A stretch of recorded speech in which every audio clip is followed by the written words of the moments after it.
What's going on, everybody? It's Shinigami here to bring you another One Piece chapter review. Memorial Day weekend. What a wonderful week it is. As well as finally getting a continuation of, what's going on in Elbaph. And it's unfortunate as the time goes on. The time with Usopp having his moment is dwindling further and further along as we go through whatchamacallit, Elbaph, right? And it's a little sad, obviously, because there's a lot of potential for Usopp to, become the great warrior that he's always wanted to be, and whatchamacallit, not really seeming to get to that point right now, but let's just jump right in. For all you wonderful, lovely ladies and men, whoever's watching, thank you for watching. Excuse me, my bad. So, now let me get rid of myself over here just so we can look at this color spread. Boom. Right now, we finally got a new color spread with some temporary members of the crew, Bonnie and Lilith. And it seems like they're at the Minx Island. The only reason I say that is because there's a big sheep guy. It looks like a mink, right? And then maybe this cat as well. I don't know if he's just a personification of the Sunny, but usually the Sunny's a lion. So I'm like, I don't know, maybe it's that, maybe it isn't. I don't know. But it's just real cute, right? We get to have a little moment with Bonnie just being a kid, Nami, serving up the crew, obviously Sanji being a gooner and a simp, Lilith over here just over the moon, seeing fucking Usopp's reaction at like, yeah, those are the prices. So what? You gotta pay the bill. I'm pretty sure that's why the cat's also like, what the fuck, And then obviously we got our good girl Robin over here. Kind of one of the few ones that we don't actually get Jinbei and Brook in at all, or Frankie, So it's pretty much everybody up to Alabasta, I'd say. Or was it Drum Kingdom? No, I think it was Alabasta. So everybody there, part of the original crew, I guess you could say, and Robin. But pretty cool. It's just one of those maid cafes. Pretty neat, but that's pretty much my commentary for that butch. Moving back on to the main part of the story. 1 second. Now this one already got to me. I'm not gonna lie, I'm fucking just... Alright. What? Who's that? The Pirate King's left hand emerges from nowhere, and there fucking Somer's on the fucking ground like a bitch. Gah! Why did it work? What did you do? I'm rusty. Bro flips his fucking axe, comes swinging in even harder. Barrier. Or Briar Barrier, sorry. Fucking gets deflected a little bit, but you definitely see it has to be Conqueror's Hockey, and maybe that's all it is, right? Ugh. Mountain Eater, why are you in Elbaph? Cough. Nothing wrong with a serious talk, right? Nuh-uh. You met him at the castle? Yeah, we got Nami over here. Yeah, Luffy and Zoro were totally overwhelmed by him. He's the father of Colin, the kid we met at the school. That old guy? Obviously Usopp just like, what the fuck? Unless I misheard, he said he's Scopper Gaban. Whoa, he's an equal to Rayleigh. He's a left hand of the Pirate King. This is Jinbei. That sort of person is in the land of giants. Brook. I think Brook is over here just talking in his head because he's fucking muzzled up and shit. The attacks are really having an impact. How come? I can't budge. I can use my powers to assist you. Stop it, Robin. His Iron Thorn's a terrible matchup for your hand-to-hand combat style. Thorn Rush and Hell of Crimson Lotus. And this would be very familiar if y'all remember Impel Down. This is basically that one level where it's just blood-covered thorns right everywhere. There isn't even a square inch for you to stand on. I'm in a hurry, And then he just starts fucking cutting that shit up. Come! And he goes Pentiraku and fucking chops him in half. Whoops. And then he obviously is able to land. That was close. Wait up, Colin. Huh? And obviously, bro, he chopped him in half and just kept fucking moving. He took him out. And then we see Chopper coming out of, whatchamacallit, Saul's hair, just to be like, yeah. Chopper, where are you going? Ouch, it hurts. How was he able to cut someone who's mortal? This could be critical information. Which, again, we definitely need to know, because the monster trio is still, you know, not there right now. We definitely need to see what's going on. And then back at the school. All right, well done. Boom. This should be good. Says Killiam. I understand you did all you can. That's enough. As for over there, I'll deal with that. And he fucking throws a fire arrow. You know, she's crying, very upset that we're losing the library and the school. Now it's really burning. And unfortunately, the library right there on fire, and we see heartbreaking image again of fucking Robin and Saul. Saul's crying, I'm sure, and Robin is just more morbid in seeing, you know, the little chance of Ohana, or the little bit of Ohana that made it back, going up in flames again. And it's just like, can I not have a bit of peace, please? And then, you know, you see some sniffling from Jarl. It's not your fault. It's not your fault, Chief Jarl. The words of our ancestors are, history itself is. And then, this is Killiam. Ignition is complete. Withdraw, child. Is it so hard to show a little joy? And you see Rania over there. I'm sorry. I'm super sorry for being alive. It's my fault that everything's burning. Stop it, Rania. I'm sorry. That's not true, Rania. Culture, history, children, even military might. You lot have no right to take that away. The Pirate King's crew? You did know resisting means the hostages will die, right? Hey, it's Yasan. Colin Yasan is here, huh? He's come to rescue us. Don't give it up. Don't give it away, Colin. You know, he's saying in his head. Dad! That's my dad, everybody. That's my dad's is stronger than everybody else's. He'll save everybody.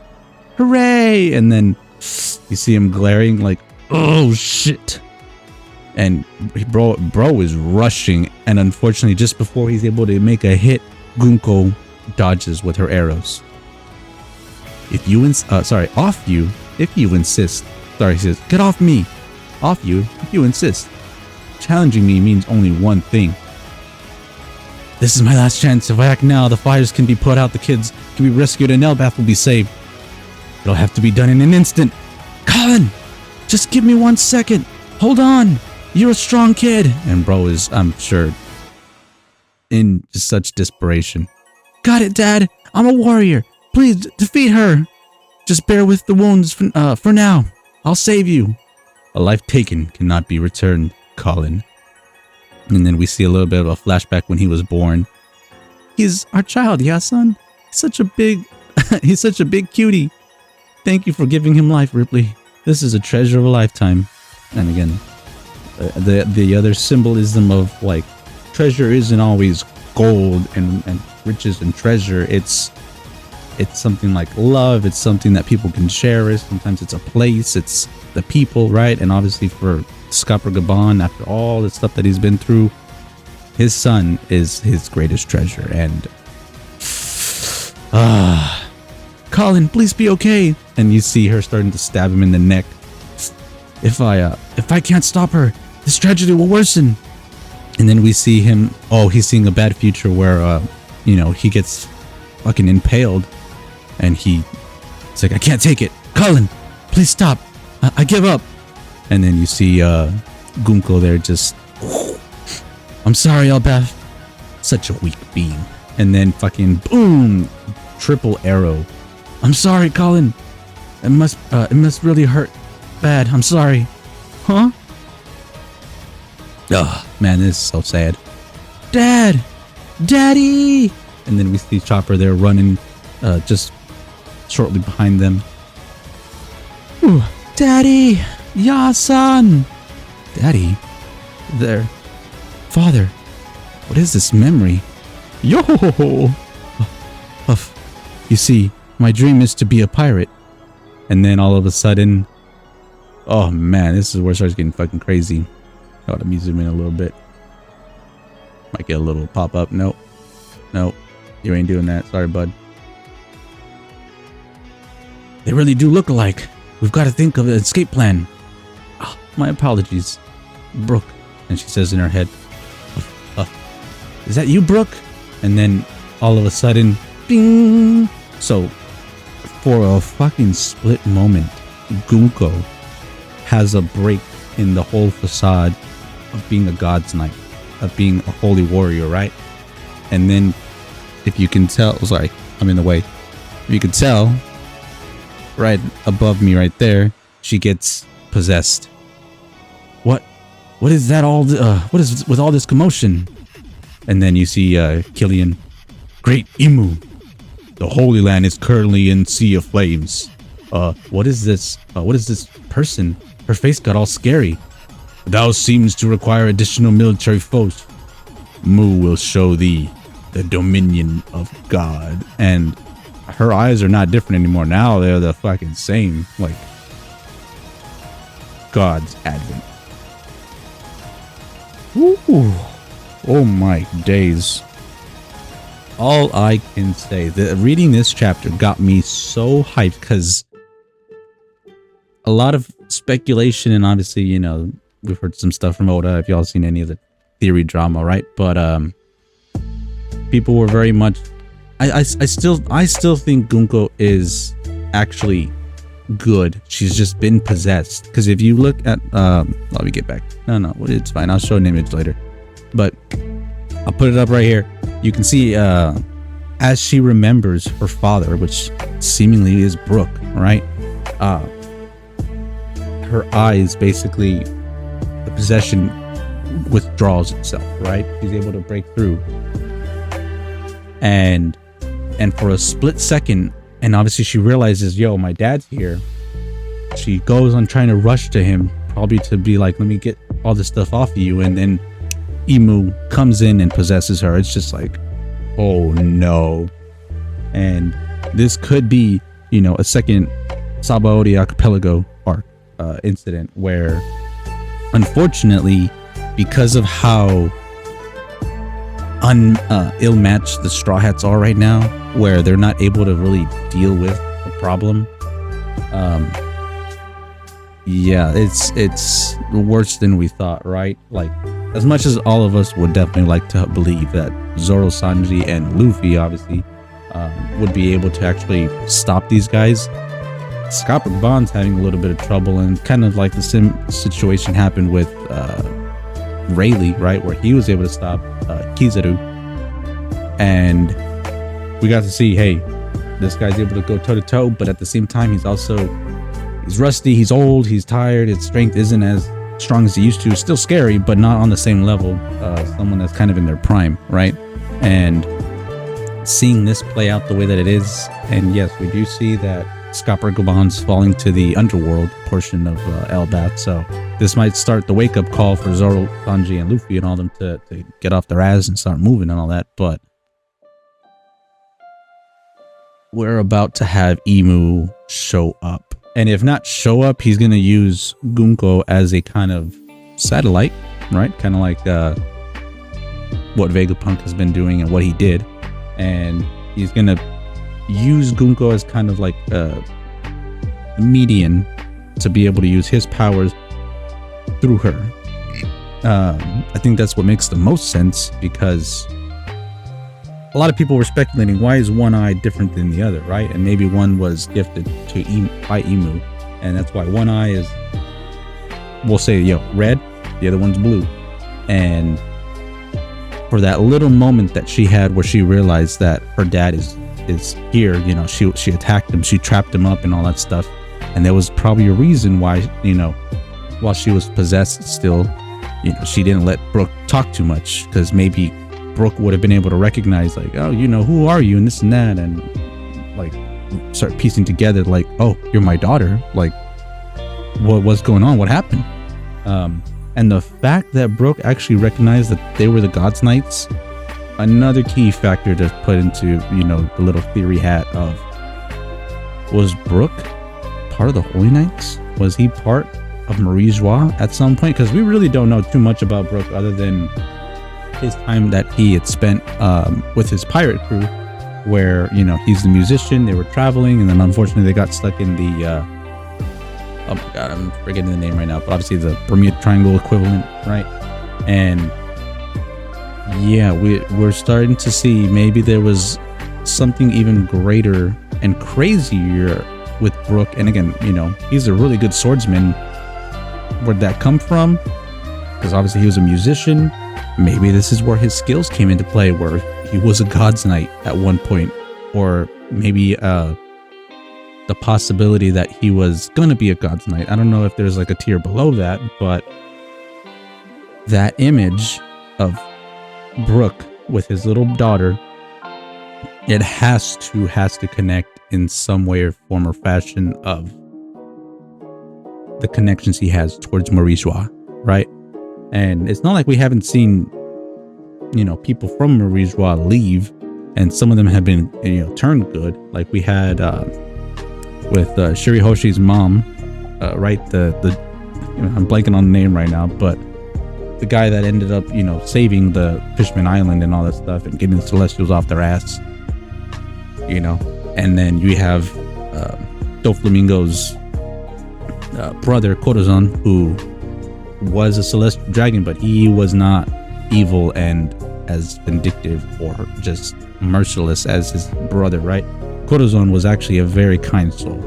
And Shanks, right? We know he's a Figurlin.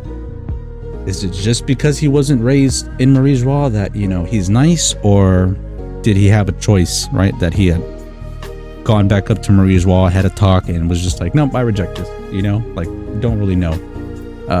But it's pretty intense right now, and we're about to get a lot of stuff picking up probably really fast from this point on. But let me know, were y'all expecting Brook to have such a key factor in all of this? And do you think we're actually gonna get, well, actually, sorry, other thing, who's attacking Marie Joie, right? Is it Blackbeard? Because the last we saw, was it oh my god, I'm blanking on his name, whatever, the sniper and the fox lady, right? Their last position was at Marie Joie, if I can recall correctly. So were they like, okay, with the disarray that the revolutionaries caused, is it our time to attack? All right, cool, boom. I mean, or is it Akainu, who's fed up and tired of all this stuff, which obviously after Kumo left and fled to Egghead, whatever, and probably getting ridiculed by the celestial dragon, he's just like, you know what, I've had enough of this. I'm putting the justice in my hands finally, and I'm just gonna, all hell breaks loose, right? Don't know. Oh, but we have a lot to theorize and go over and just speculate until next week. With that being said, Shinigami signing out. Y'all have a good night, good evening, and good morning. And let me say, this has been a wonderful chapter. Bye.